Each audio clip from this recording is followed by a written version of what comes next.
Well, welcome. It is wonderful to be here. I've got three terrific people to discuss a really important and a really tough topic.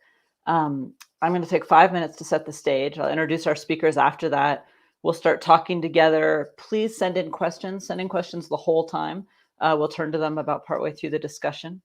Um, but we've got a great audience. I was looking at all of your bios this morning, and we're really thrilled to have you all here. First, I want to set the stage because Ukraine has been on so many minds and so much in the media for obvious reasons. Um, let's just remember that international wars of aggression are just vanishingly rare right now, thank goodness. Iraq and Afghanistan had large international troop presences with the goal of stabilizing the country and then leaving, but most conflicts are within a single country. And in almost half of the 47 internal conflicts that the Peace Research Institute in Oslo has counted recently, external states were sending troops to one side, at least one side, creating a proxy war dynamic. And not only does that complicate civil wars, but other internationals might be sending aid or troops to stabilize the situation at the same time, often very small troop presences. Sometimes they're sending third-party troops, such as when the Republic of Georgia sent troops to help stabilize Iraq. So we're seeing the sort of dynamics that we're going to be talking about today in Syria, in Mali, in Nigeria, Libya, a lot of places. And all of these wars are a mix of fighting forces, and it greatly complicates peace agreements because of the mixed motives of the fighting forces. The International Committee of the Red Cross says about half of today's wars involve between 3 and 9 opposing groups. But in some, like Libya and Syria, had over 100 armed groups struggling for control and splinter groups and so on. And fighters can be a mashup of sort of local militias, organized criminals, gangs, foreign fighters, terrorist organizations. That makes it really hard to have a traditional diplomatic response where you sit down at a table and hammer out a peace between the state and a guerrilla group or two in the way that Colombia did in recent years. That's just not what most of our wars look like nowadays. And in nearly all places well, let me put it the other way. Nearly all terrorism is taking place in countries facing conflict. So we do see a handful of terrorist attacks in other parts of the world, but the vast majority is not 9/11. It's not cars hitting civilians in London or Spain or gun attacks in France. Those happen, but the vast majority of terrorist attacks are acts of war, and they're happening in Nigeria, the Sahel, the Middle East. And so you can't really stabilize these countries if you're not addressing those groups, their motives, why they're using that tactic within the war. And we also know that regular homicide goes up during wars and as wars wind down, particularly. You get a lot of vendettas, a lot of people trying to settle scores before the wartime atmosphere of impunity is gone. Um, Nobody talks about homicide in traditional peace agreements. Often groups like terrorist groups are prescribed and you're not even allowed to deal with them legally, or you have to deal with them quite quietly. Organized criminals, when countries try to make deals with them, as in El Salvador, can create a huge amount of backlash from their people. So we want to consider what to do in these modern conflicts. How do you get to peace, or at least to some level of stability, when these are the dynamics you're dealing with? And to help us consider what to do, we have three amazing speakers. Ornella Moderan is the head of the Sahel program at the Institute for Security Studies. And she's got extensive experience in peace building and security sector governance, democratic processes in West Africa and beyond. She previously was at the Danish Refugee Council, where she led their programming in Mali. And she's been on the ground as well, delivering governance trainings, electoral trainings, and other forms of expertise as a consultant to all sorts of organizations such as the African Union. Jordan Street and Abigail Watson are both at Saferworld, and we'll be discussing their papers later today. Jordan has written extensively on counterterrorism policy, how it affects peace, human rights, civic space. He's written about UN peace organizations in complex conflict environments, everywhere from Kyrgyzstan to the Philippines to Somalia. And he previously was at the United Nations at the World Federation of UN Associations, actually focusing specifically on the UN peace-building architecture. And how the UN could do better. And they're, it's a big ship to turn around, but they have been making some turns. Abigail Watson is the Conflict and Security Policy Coordinator at Saferworld. She researches extensively and writes on these issues, on the rise of light footprint military interventions, which has been yet another dynamic that affects these kinds of wars, and on remote warfare, and how that is affecting these wars in the Middle East, Africa, and Sahel. She's written more major reports than I can count, so I'm not going to try to recount all of them, and she appears frequently in the media. And previously was the research manager at the Oxford Research Group, where she particularly focused on remote warfare and counterterrorism strategy. And Saferworld has two papers that we'll be discussing that deal with the dynamics. They're kind of the good angel and the bad angel, as have been thinking of them. One, No Shortcuts to Security, looks at more than 25 cases of conflict involving terrorist groups or sometimes terrorists and organized criminals from the ISIS al-Qaeda world, and looks at how those are complicating traditional diplomacy. And then Guns Fall Silent is kind of the positive example. It looks at how northern Kenya gained stability, Colombia, Iraq, Northern Ireland. Obviously, not all these places are fully stable now, but it looks at these case studies of ways in which security was built within these very complex dynamics and what we can learn from them and draw out. So why don't we start with the negative, and we will move to the positive. But Jordan, I want to start with you and Larry Atche's work, No Shortcuts to Security, where you studied all these different contexts where stabilization responses in these long, protracted conflict settings involved terrorist groups, involved organized criminals, and other prescribed groups. What were your biggest takeaways from comparing these different cases across these different contexts? Thanks, Rachel, and thank you so much for the warm introduction, for having us here today. So as you mentioned, we at Saferworld have recently concluded these new studies that was funded by the UK government's Foreign, Commonwealth and Development Office to look at kind of stabilization and resilience strategies. Where has there been negative impacts, where have there been positive impacts, to try and address these threats posed by violent criminal prescribed groups. And this first paper, as you say, is maybe the bad angel, and looking at especially where things haven't worked.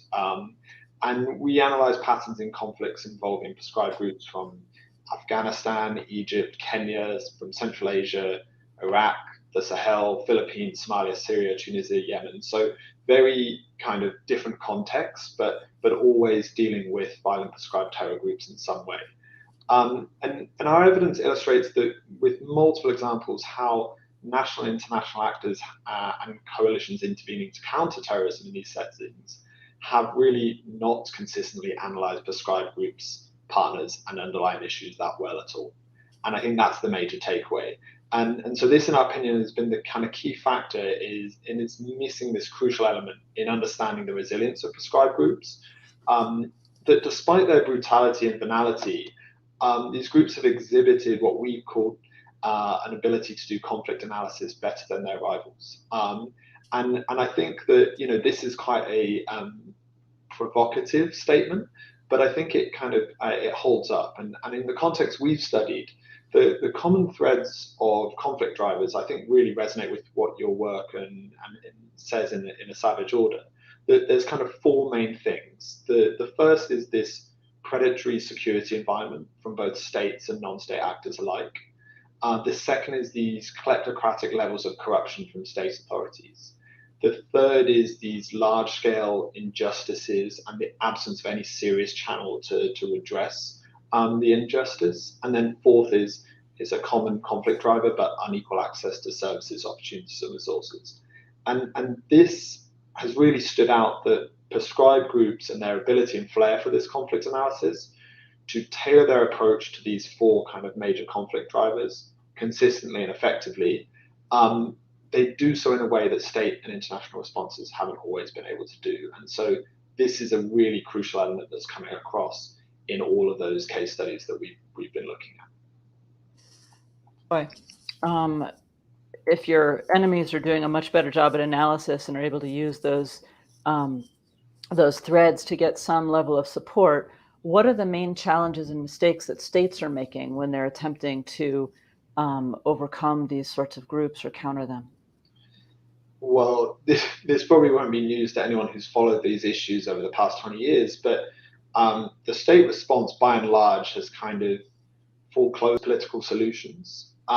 It's added to dangers for civilians and those living in the societies affected by prescribed groups, they've often reinforced state abuse, corruption, and exclusion, and then have failed to invest and open up space for change, often doing the very opposite, closing civic space and limiting fundamental freedoms. So these four kind of characteristics of state responses are exacerbating the situation.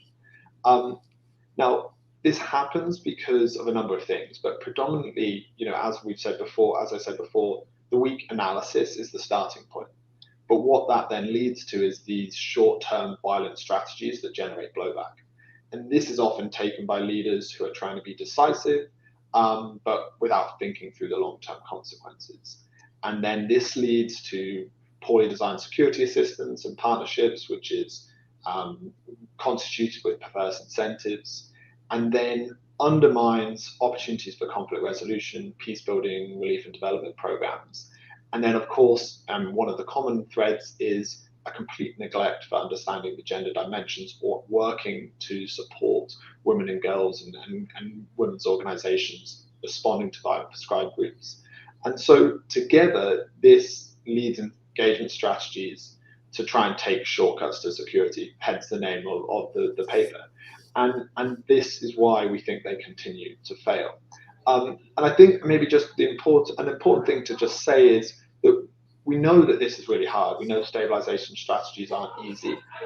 We would probably be doing a lot better if they were. And we're not going to sit here and say that it isn't. But when the same things happen repeatedly and they're always called quote unquote, unintended consequences, we have to really reflect if they qualify as unintended when they happen almost every time. And what we've seen is these mistakes are happening every time. So it really should make us think about a different policy response. That's a terrific point. It's hard, but we can do better. So just to sum up, the terrorist groups, the organized criminals, the other prescribed groups are seeing this injustice, this kleptocracy, uneven access to services, creating grievances, state brutality, and they're pulling those threads. They're using often excellent comms to flare those fires and make people angry at the state. The state responds with saying, "Oh, it's just a small group that we're fighting. We're just going to crush them," often with international help. And the internationals come in and there's a violent, quick response. And guess what? There's blowback because they haven't dealt with any of the underlying drivers. In fact, they've probably made a number of them worse. Certainly the brutality issues often get worse. So what you get is the flaring of the fire. Ornella, what of this and what of Jordan's analysis is resonating with you when you look at the current situation in the Sahel? Well, so much, in fact. Jordan mentioned, I think, a couple of very interesting points, which I'll try to contextualize for the Sahel in terms of what we can really do differently and what we should be doing differently. One of those elements, I think, is, as you just said, the need to think strategically and to think long term. Arguably, the sense of urgency that comes with acute crises like the type of experiencing in Mali and over the past years leads international actors oftentimes to some common mistakes, like having a kind of twisted sense of time. So Jordan made the point about the need to think strategy in the long term and to not get lured into thinking that quick fixes will work, because they won't, and we know this. I think this is critical, and this is something we're seeing in the Sahel. One of the things that the kind of temporality of these conflicts gets internal actors thinking is that complex problems can be solved quickly, and in fact, the short-term programming instruments that they work with compound this issue and push them to try and fit those solutions into short time frames of 1, 2, 3 years programs. Recently, I was in a similar conversation with a researcher from Southeast Asia, also in Asia, in fact, who was sharing his experience previously about Afghanistan and said something that has stuck with me since then. He said, in Afghanistan, we really had 20 years, but we never knew nor acted as though we had 20 years. We always acted on short terms. year in, year after year, and at the end, we never did anything that could stick. This is, I think, one of the major challenges that we are facing, and kind of risks that we're facing in the Sahel, to keep going with this notion that maybe in 2 or 3 years this could be over, when really we have all kinds of indication that this simply isn't possible. And I think it's important to acknowledge that saying that there will not be any lasting solution within 2, 3, 4 years, probably not for another couple of decades, is not being pessimistic. It's being prudent and learning from past experiences elsewhere, so that we can give ourselves the space really to leverage the full breadth of the tools that we have, instead of boxing our efforts up in 1 or 2 years time boxes at the time. Absolutely. So I think the what has gone wrong is pretty clear, and Ornella has started opening up the why, the implementation. But Jordan, can you share a few thoughts as well on why this implementation keeps being wrong across so many different contexts? Yeah, absolutely. And Ornella, those points are great and really resonate with the why this has gone wrong. And I think, it's important to just, we have to remember that these groups never exist in the vacuum, right? They are products of the societies they live in. So the conflict drivers of corruption as predatory security environment, injustice and exclusion, prescribed groups exist within that, and they have tried to survive by positioning themselves to respond directly to these. So challenging corruption, providing protection from abuse other than their own, dispensing rough justice, providing relief services, and Rachel, as you said, some of the time using it in their propaganda, really, and that's kind of, rather than it being actually a significant part of the reality, but they use it strategically. And then, you can understand why then segments of society, when they see this, tolerate violent groups at different moments in time. And then when the security response from regional and national responses further fuels abuse, corruption, and exclusion, when it overreacts, and Tom Pike has a great quote on this where in his book, where he says the states have overreacted pretty much every single time to prescribed groups' provocation. And then, there's 2 other really important things that national actors have done, and that's nurturing or inflating the terror threat to acquire benefits of fighting it, and international actors have often fell into this trap. And then the final one that we see happen time and time again, and especially in the much less kind of open, direct conflicts, is when states want to participate in the war on terror for other ends. So they use the benefits attained to them in doing so, whether it's material benefits in the form of security systems or it's political cover, to use counterterrorism to target and attack political opposition, journalists, and civil society. So you put these elements together, and then you have the international reinforcement of these problematic states, and you get this system which is just self-reinforcing. All of these elements add up, and they keep helping each other. And it's really hard to then transform that. And so when you make the initial mistake by international actors of supporting that system, it's really hard to get out of it.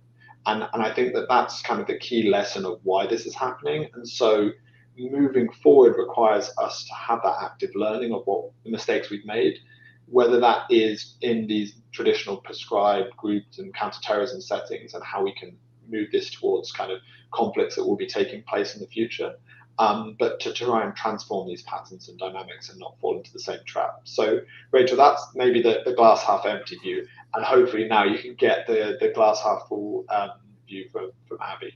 Absolutely. I'm about to turn to Abby, but I just want to put a pin in this, because as I think people can tell, it's a really brilliant paper analyzing a lot of tough situations. And I think the pin for the international community trying to consider how to research these, how to think about these conflict dynamics before entering, is that we tend to think of a legitimate state fighting a noxious group that has started to come up and harm people. And that's the frame in which we enter this conversation. But it's more useful and probably more truthful to think of it as multiple morally compromised groups, the state being one of them, that are fighting for the loyalty of the people and fighting for territory and fighting for the space to govern.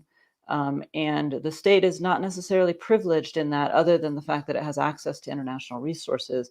It's not privileged on a moral scale. And if we start looking at it that way, we might be seeing it more of the way that the locals are experiencing the conflict.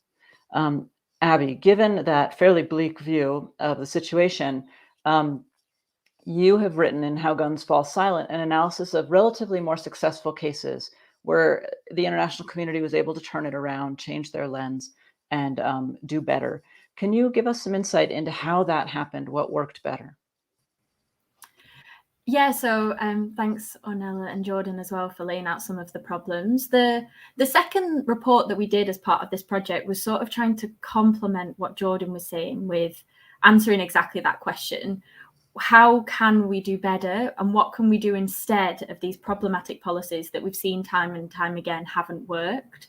So it was an inception study, and it could go a lot further, but it drew on a lot of the amazing work that's already been done in this space, including your own, Rachel. And it also built on some of Saferworld's more localized studies. So you mentioned already that a study that we did in northeast Syria, so northeast Kenya. And so that was one in 2017 that was looking at Garissa. And it was a place where violence between Al-Shabaab and Kenyan authorities was significantly reduced when society came together to reject violence, and soul searching after the failure to protect the public brought new leadership and a much less abusive security approach that worked with communities to rebuild trust.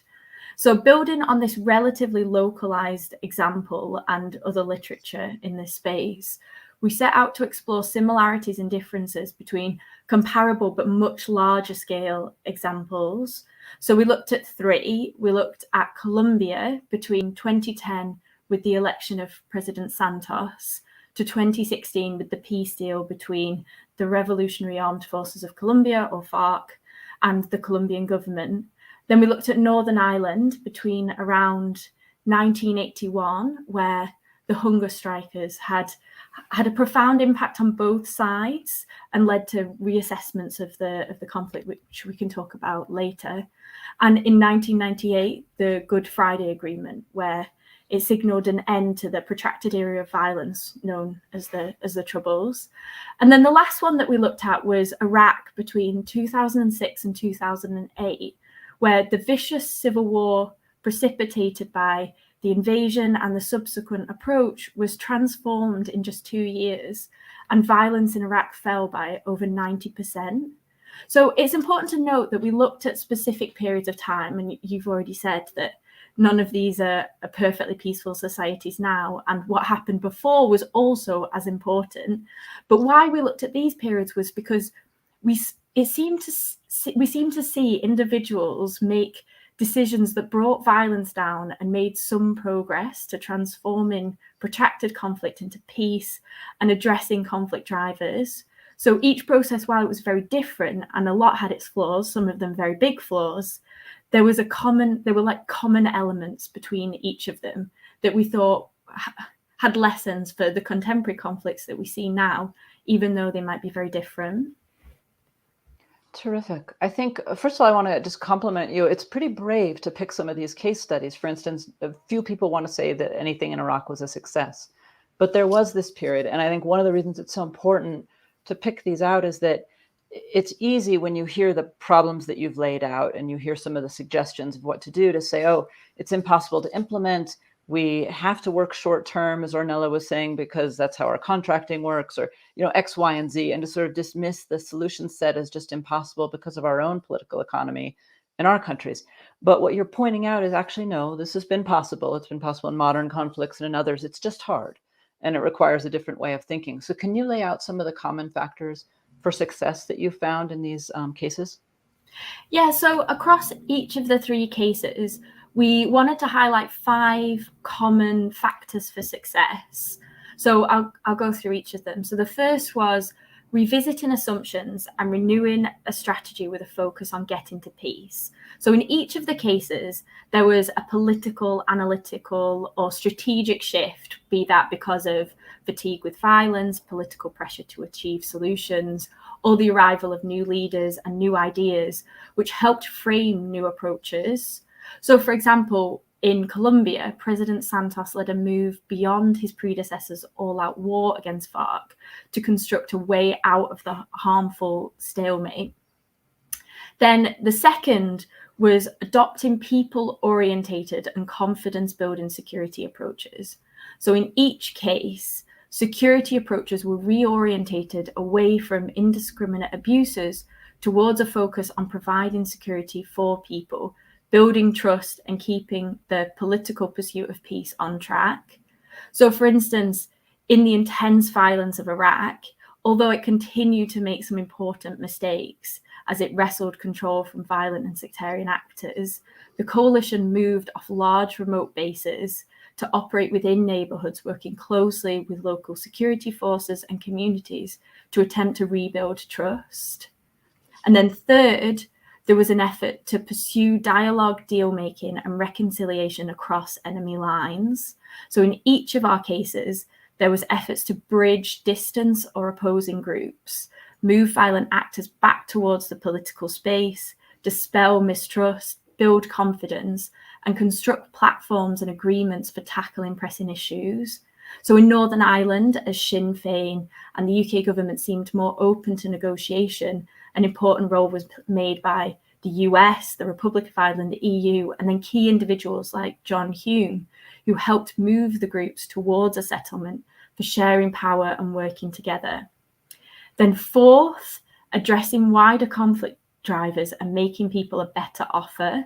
So in each of our cases, where the public and aggrieved groups could see that there was progress was going towards meeting their concerns, this helped to start efforts to end violence and then sustain them.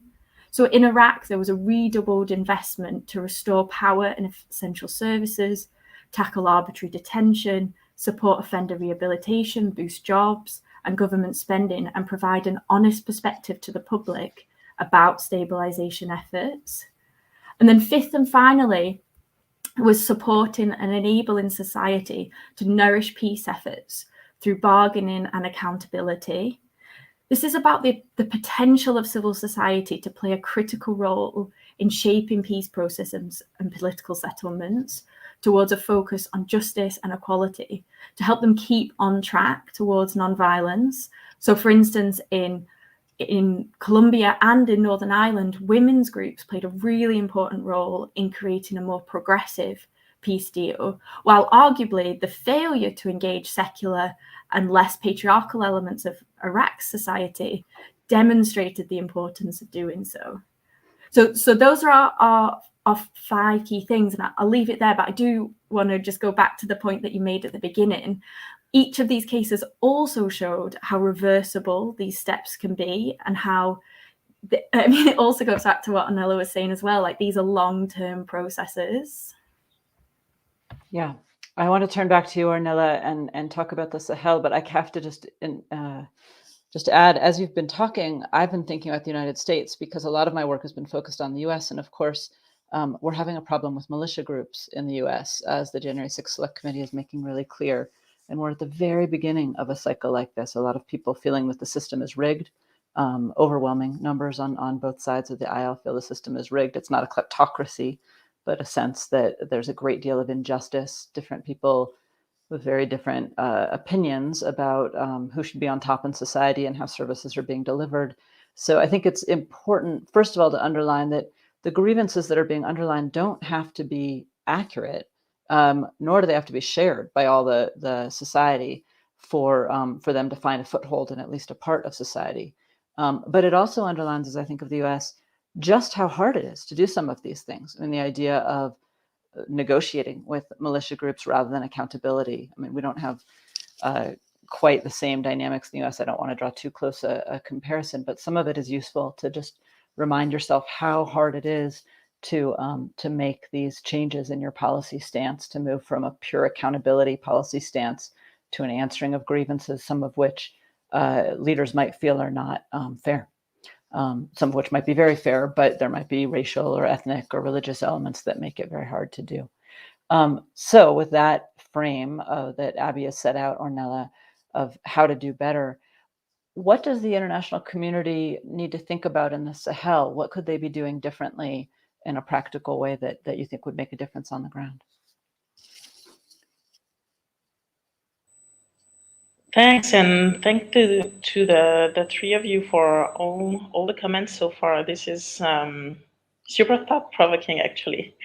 So in terms of what can be done differently, and looking specifically at the case of the Sahel, perhaps as an area where we could ground some of these reflections and lessons from other environments. Well, I pointed on one element earlier, which is the whole thinking and acting long-term and strategically.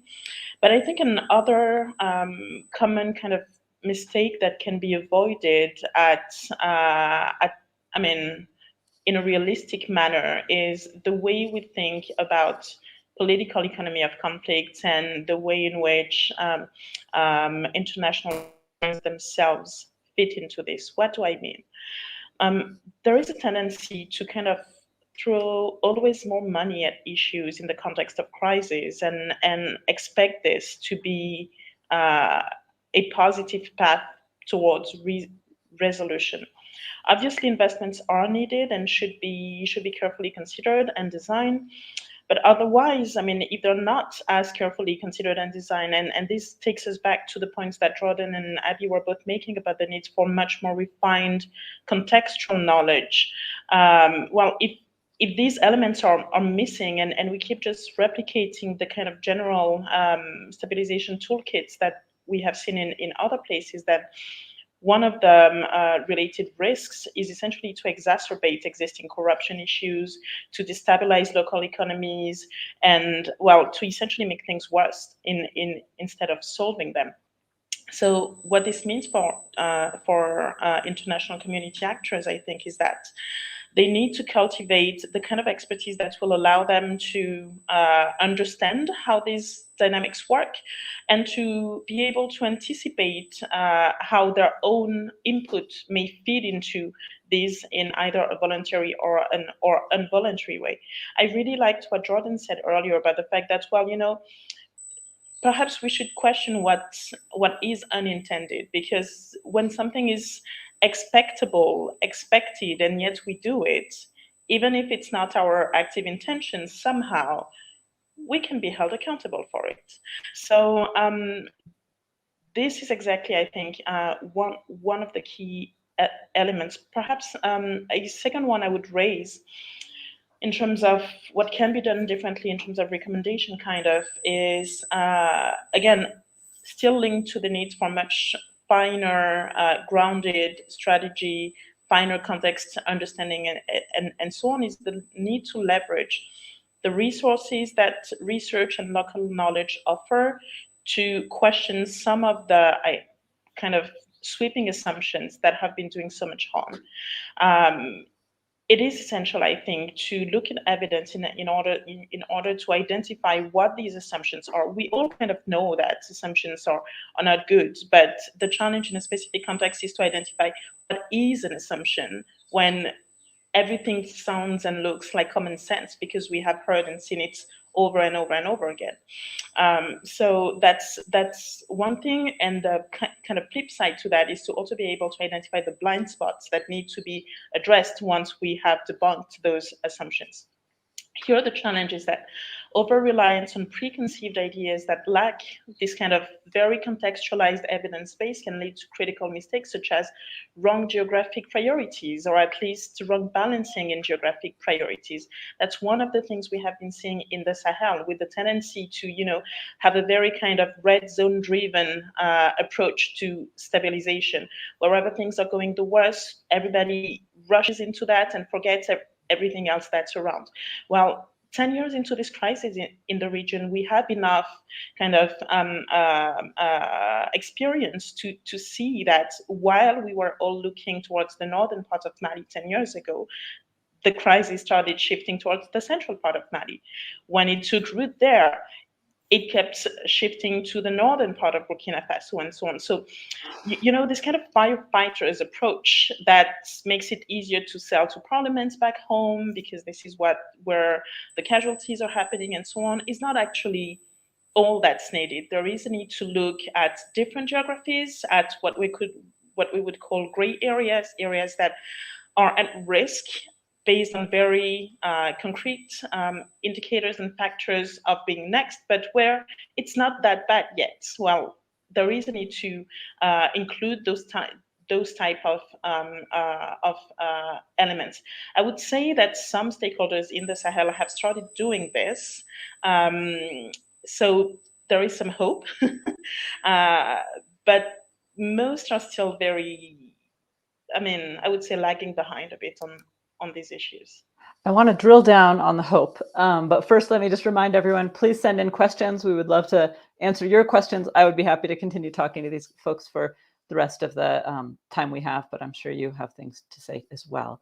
And the other point you made, Ornella, that I wanted to sort of pull out of your comments was about sort of the nature of expertise. When I used to work in politics in the United States, one of the things that struck me, you had this point about selling to parliaments back home, and it struck me that in the United States, there was a tendency for a while when I was working in politics to hire people who ran political campaigns, who had run a big national political campaign or a big state political campaign, even if they had always lost their campaigns, because they were the ones who had run them. And when you're trying to run a presidential campaign, you have no idea what to do, and you want to hire someone with expertise. But we might want to question the nature of expertise if the expertise is to have lost continually over and over and over again. And so one area of hope might be that there's actually a lot of people with expertise who have not had the chance to shine on the stage because they haven't necessarily lost, but maybe they have succeeded in a smaller area and need to be given a little bit more space to succeed in a bigger area or something like that. So just rethinking what it means to run one of these campaigns in another country. But I want to pull down this point on hope and who's doing it well. Can you explain a little bit more about a case or an instance or a group or a country that you see doing some better work and what they're doing? Sorry, that's for you, Ornella. Oh, okay, sorry. No, I froze for a second, so I'm not sure I completely got your question, but before asking you to repeat it, I just wanted to quickly come back on the great point you just made about expertise and what that is. I think this is critical. You know, one of the challenges we see in the region here is a kind of confusion between experience, expertise, and really just wisdom. What you just described, this person who has run campaigns and failed successively, is a form of experience. They have done it. They haven't managed. They haven't, well, mastered it, but they've done it. That's one thing. Expertise, I think, is or should be at least considered the next level. Someone who's not only done it, but actually figured out a way to do it that can be useful to others. Not just how to fail, but how to, well, make it work sometimes, even every now and then. And then, I mean, that kind of reduces the pool of candidates, and that also reduces or forces us to rethink of what we think expertise is. In a context like the Sahel, which is extremely, extremely complex in terms of, you know, social stratification, social dynamics, cultural specificities, and so on. I mean, measuring expertise based on degrees is very limited. And again, I mean, one of the key elements that I would like to highlight here is this notion of blind spots. It is very difficult to understand a situation if we don't realize that there's so much we just don't realize, essentially.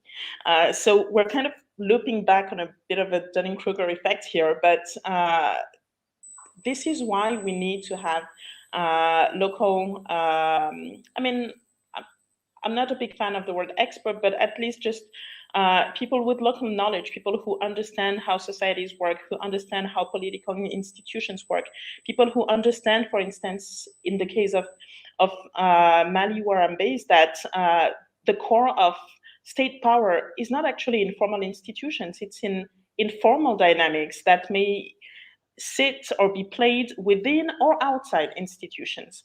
And these are not things that we can get just from kind of international profiles of expertise. So both are needed, and perhaps here striking the right balance is one of the major challenges. Well, this was a bit of a digression, but and a really actually you did one, I think, have a question. Because we're turning, I really want to turn to the nitty gritty of how we turn the ship around, how we make some changes to the everyday implementation. Because I think a lot of people will say, oh, you know, we understand this. This is not new. We see that there are better ways to do things, but we just don't really know how to do them. And so getting into that. So the question I had asked was about places, groups, countries, instances that give you hope, where you've seen a different tactic being tried. And then Abby and Jordan, I'm putting you on notice. I'm going to go next to both of you for other places outside of the case studies that you've covered, or particular instances within those case studies that might give you hope that there are better ways possible, and just explicating a little what those changes were. So Ornella, first with you.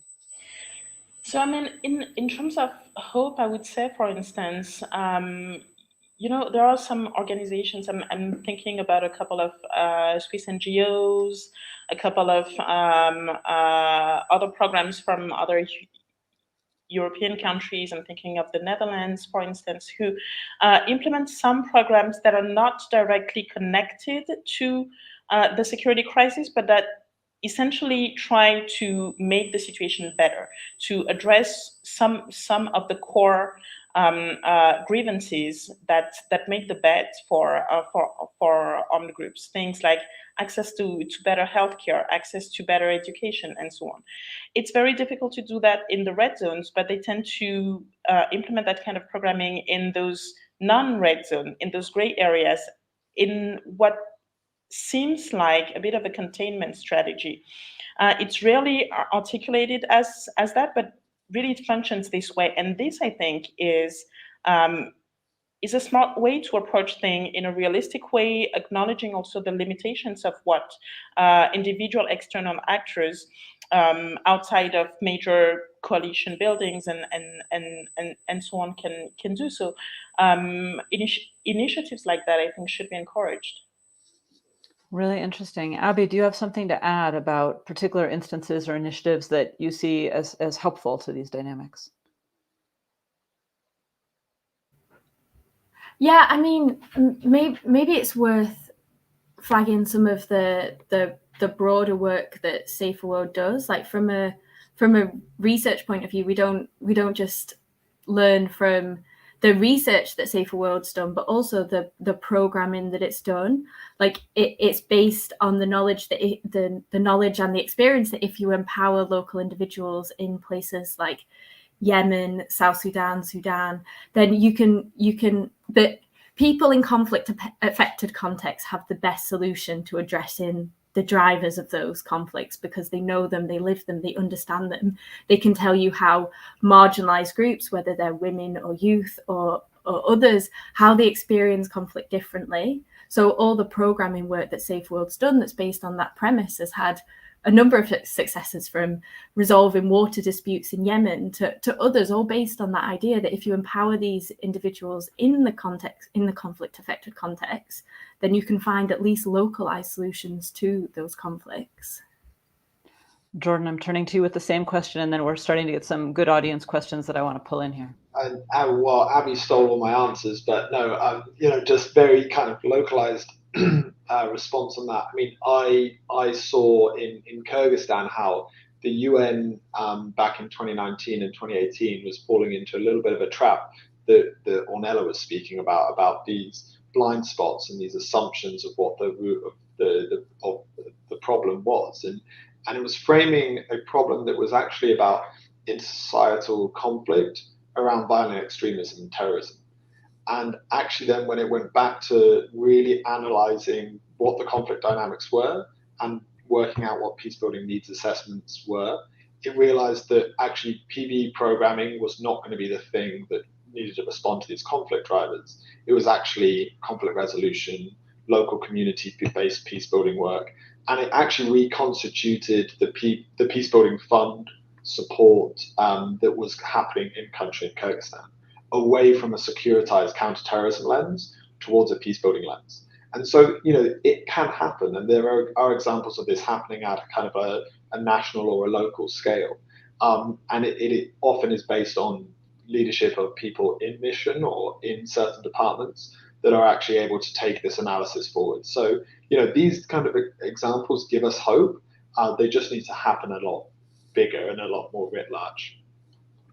So when you look at the work that, Saferworld obviously gets funded by some of the international aid donors and so on. But in general, how helpful, and also by private actors, sorry, I don't want to show it all in one degree. How helpful has international aid been historically in resolving internal conflicts, or at least making them somewhat better? Can international aid help, or really has it mostly been a negative, has it had a negative effect and you should just leave this to the locals? Let's start with you, Abby, and then Ornella and Jordan. I would say that it goes back to the points that Jordan and I just made, that the international community can play an important role if its analysis is based on learning from people in conflict-affected contexts. The problem is if it comes in with its own priorities and its own agenda and doesn't consult those people, then it's only going to have a counterproductive effect in those contexts. Yeah, we've seen time and time again how we prioritize, as Ornella was saying, short-term solutions, but we also have assumed assumptions, and they've often been fatal and been the reason that we failed in many of these contexts. So yeah, I would say just drive home the importance of strengthening civil society and listening to conflict-affected communities. So it all has to do with the approach, basically. It's not whether you're an internal actor or an external actor. There was another question about dealing with proxy warfare from other countries. So when you're in a country, in Iran, for instance, is sending in Hezbollah, is sending in its own terrorist groups into those areas, how can international aid tackle that sort of a problem, Jordan, to make sure that it's being politically astute, being smart about it? That's a constant, not just with Iran, but with many other groups that are funding one side of a conflict or another. In these conflicts, it's very common. Well, yeah, and connected to Abby's points, I think that it's important not to be absolutist when we look at these, right? It's not this can only be solved by international actors or this can only be solved by internal actors. It's always a little bit of a piecemeal. And there will always be nefarious international actors involved in big geopolitical issues. And we see that time and time again. I think that part of the strategy to respond has to be that conflict analysis that we spoke about, that we actually think over the last 20 years, many of the international strategies have got wrong. They haven't done that conflict analysis well, whether that is internal actors and what their incentives are, or external actors. I think one of the question around international aid as well, it does fit nicely in with conversations in DC at the moment around the implementation of the Global Fragility Act. And then I think that that's something that we have been waiting for a while to see what the countries are. But then if you look at some of the countries now, I'm thinking, some of the states in coastal West Africa and Mozambique and Libya, you see that there are nefarious international actors present. There are internal actors that some of the incentives are questionable. But the US has committed to funding a huge amount of money to try and actually support these societies towards security and away from fragility. And I think that has to be premised on this conflict analysis. It has to be premised on looking at ways to support societal empowerment, on trying to enhance rather than undermine progress on tackling harmful gender norms, on trying to explore dialogue and reconciliation opportunities without being unrealistic about them. And then trying to support the international relief and development organizations that are working in country that Abby's mentioned and that Ornella's talked about are often those most connected to societies. But then I think the crucial thing and we've seen this get wrong time and time again, is making sure that these elements are not diverging from the high-level policy decisions from the United States government and others. That, you know, it's all good and well to support through millions of dollars, hundreds of millions of dollars, these great programs at a local and national level. But if the high-level policy decisions are taking the opposite or supporting nefarious actors in other ways, then we're not going to move forward. So I think that that's having those two things work together is of the utmost importance. I want to come back to Global Fragility Act, so I'm putting all of you on notice that we're going to discuss that in a minute, because I think it is a possibility of getting some of these dynamics right. But Ornella, I want to pick up on what Jordan just said in phrasing the question to you. I mean, you need to get the high politics right along with the international aid. The international aid can't function well if the sort of diplomatic and security and high-level politics are working at cross purposes. And right now, we, the United States, the UK, France to some extent, the countries with large militaries are moving into a great power competition mindset, or have moved into a great power competition mindset, where a number of the countries that we're talking about dealing with these complex conflicts, instead of being looked at as a place unto themselves with their own complex local dynamics, are also, or maybe primarily, being looked at as a battlefield upon which to fight for primacy over China, over Russia, for who's providing arms, who has the security contracts, who has the trust of the government actors. What are you seeing in the Sahel in terms of how great power competition might be affecting the local drivers of conflict and the way the international community is responding, if anything? Well, there is a saying in West Africa that says that when the elephants fight, it's the grass that suffers, right? So this is a bit what we're seeing right now. That kind of greater power competition that's involving, I would say, well, mainly you would have Russia on one hand and kind of block of the West, like back in the Cold War days. On the other hand, is doing a lot of harm. It is doing a lot of harm in the sense that it is keeping out of sight the needs of local communities and of people from the Sahel, which I think is exactly what one of the elements that's making the job of those proscribed groups easier. One of the key I have been making from the start is that no one is paying sufficient attention to people, that they're not being given the kind of respect and services that they deserve, and so on and so forth. So by further overlooking them, we're only making that worse. Now, in the context of countries like Mali or Burkina, where on top of that, you also have challenging political transitions ongoing after a series of coups in the region and so on. This only makes matters worse because it's, I mean, without any bad fun, it comes down to a kind of Russian roulette, really. It might be in your favor or it might turn against you. And right now it's not turning a lot in favor of the so-called West Bloc. So yeah, perhaps a more efficient approach from a local perspective, I mean, from the perspective of Bamako, where I sit, is to consider not just what's in it for us as great international powers, but what is it that would actually get the people of that country where they need to be, and what do they think about that? So this kind of notion of national ownership, and I would not say state ownership or government ownership, but just a much broader kind of ownership by national stakeholders, people, civil society organizations, private sector, and so on, of what needs to happen, and the willingness to hear that, even if it goes against what external actors might think is best at time, is, I think, critical, and that's one of the things that we've been struggling with.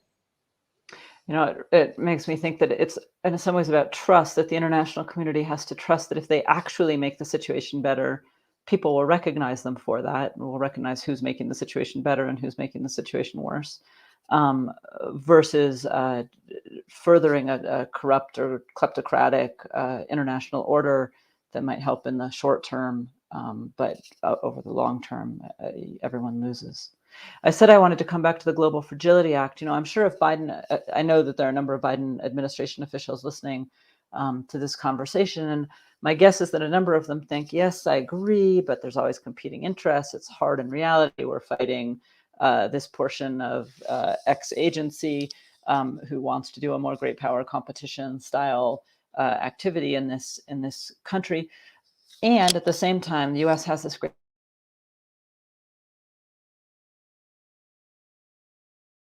to do better, to implement a better strategy. Abby, can you talk a little bit about what key lessons you'd apply in those contexts? We get that they need to think about it differently, they need to analyze it better, but after that, how can they kind of square this circle and make sure that they're applying the right lessons in practical, very realistic implementation terms?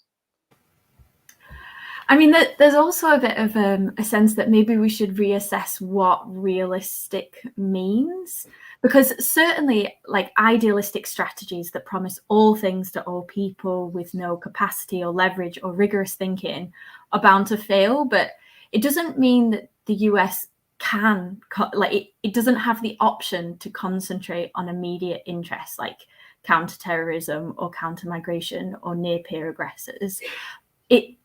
The past has shown that shortcuts, as Jordan's report says, they don't work.